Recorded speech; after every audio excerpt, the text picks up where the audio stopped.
সাহস বাংলায় আপনাদের সবাইকে স্বাগতম। আজ আমি যেই বিষয়টা নিয়ে কথা বলবো সেটি এখন বর্তমান বাংলাদেশের খুবই একটি মারাত্মক ইস্যু। বিষয়টা হচ্ছে এই যে হিন্দুরা বর্তমানে বাংলাদেশে কি চায়, বাংলাদেশের হিন্দুরাই কি চায়। তারা কি চায় যে ইন্ডিয়ার একটা রাজ্য হয়ে যাক বাংলাদেশটা ভারতের একটা রাজ্য হয়ে যাক, বাংলাদেশের সার্বভৌমত্ব সরকার ব্যবস্থা হারিয়ে ফেলুক, বাংলাদেশকে নিয়ন্ত্রণ করুক ভারত, এটাই কি তারা চায়? তারা তো বাংলাদেশকে মনে হয় ভালোবাসে না, কারণ তারা তো তাহলে এইরকমভাবে আন্দোলন মিছিল মিটিং এইভাবে করতে পারতো না। কারণ বাংলাদেশে আপনি দেখাতে পারবেন, আমার একটা প্রশ্ন, বাংলাদেশে কোন জায়গায় কোথায় হিন্দুরা মুসলমানের চেয়ে পিছিয়ে আছে? মুসলমানের চেয়ে কোথায় পিছিয়ে আছে? আমি তো কোথাও দেখি না।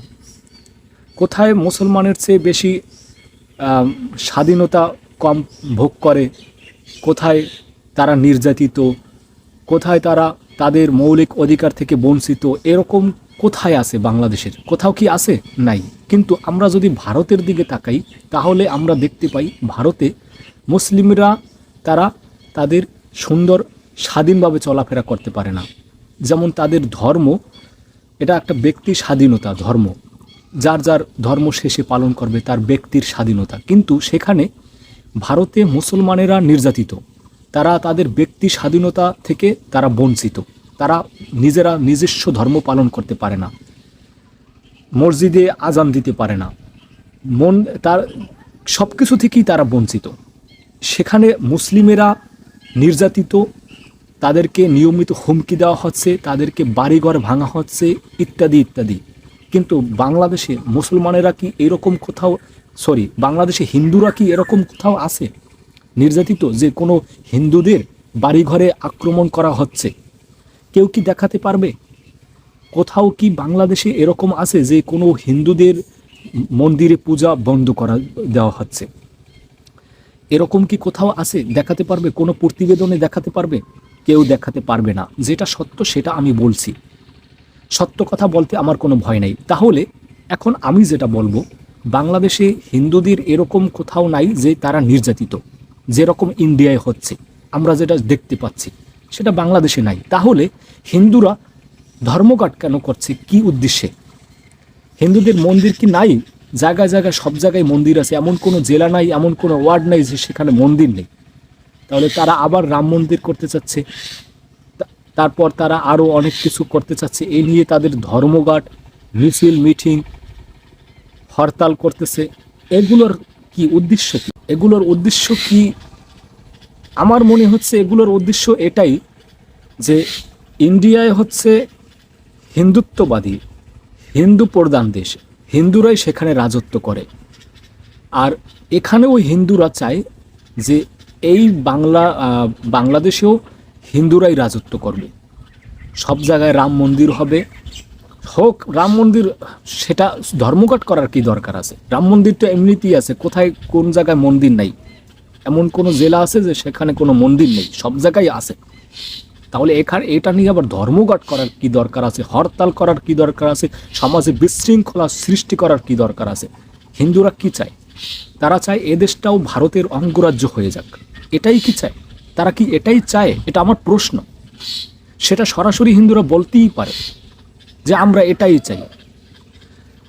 একটা কথা আমি বলতে চাই, সেটা হচ্ছে হিন্দুরা আমরা খেয়াল করে বরাবরই দেখছি এবং এখনও সেটাই দেখি। সেটা হচ্ছে হিন্দুরা সবসময় চায়, সবসময় হিন্দুরা দেখে এইভাবে যে মুসলিম সমাজ একটা, হিন্দু সমাজ একটা। তারা কিন্তু আমাদের সবাইকে আপন করে দেখে না, আলাদা করে দেখে চোখে। কিন্তু আমরা মুসলমানেরা এটা আমরা দেখি না। আমরা দেখি বৌদ্ধ, খ্রিস্টান, হিন্দু সবাই মিলেই আমরা একে অপরের ভাই ভাই, সবাই মিলেই আমাদের সমাজ।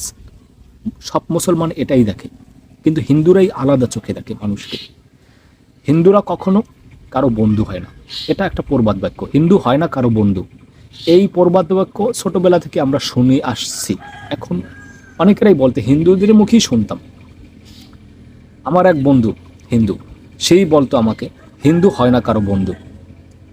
তাহলে আসলেই কথা সত্য, হিন্দু কখনো কারো বন্ধু হয় না, কখনো আপন হয় না, হিন্দু হিন্দুরই আপন হয়, আর হিন্দুরাই এই চোখে দেখে, আলাদা করে চোখে দেখে। এখন আমার প্রশ্ন, হিন্দুরা কি চায়? এটাই আমার প্রশ্ন এই ভিডিওতে। কেন এত বিশৃঙ্খলা সৃষ্টি করছে সমাজে?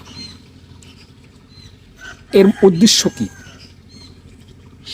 যাই হোক, আপনার যদি জানা থাকে হিন্দুরা কি চায়, তারা কি এই দেশটাকে, আমার মনে হয় যে সরকার তারা পতন করবে আস্তে আস্তে। আমার মনে হয় যে হয়তোবা এটা শুনে আপনারা হাসতে পারেন যে এটা কেমন কথা। আমার মনে হয় যে তারা সরকারকে পতন করবে আস্তে আস্তে, এই প্ল্যানে আগাচ্ছে, মানে কিছু বিশৃঙ্খলা সৃষ্টি করছে। বেশিরভাগ হিন্দুরা তো আওয়ামী লীগপন্থী, এখন তো বাংলাদেশ বিএনপি সরকার ক্ষমতায়।